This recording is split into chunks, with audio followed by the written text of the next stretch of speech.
Αχ, πατέρα Νικηφόρε.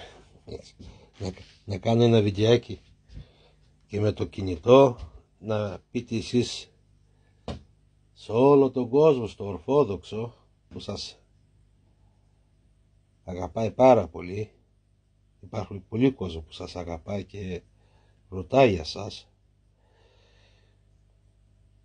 Θέλω να πείτε με κάτι, να πείτε για αυτόν τον κόσμο, σαν πατέρα Νικηφόρος, για αυτόν τον κόσμο, μέσα από την καρδιά σας, μια ευχούλα.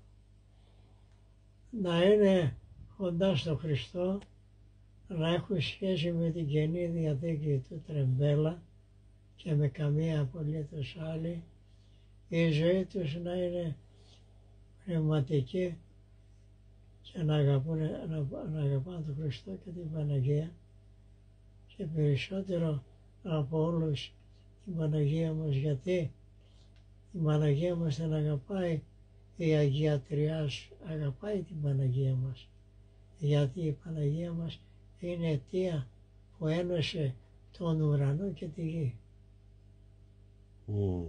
Κατάλαβες? Ναι. Γιατί η Παναγία μας είναι αγαπητή σε όλο τον κόσμο.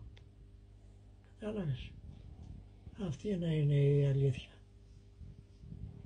Η ζωή περνάει, τα πράγματα αλλάζουν,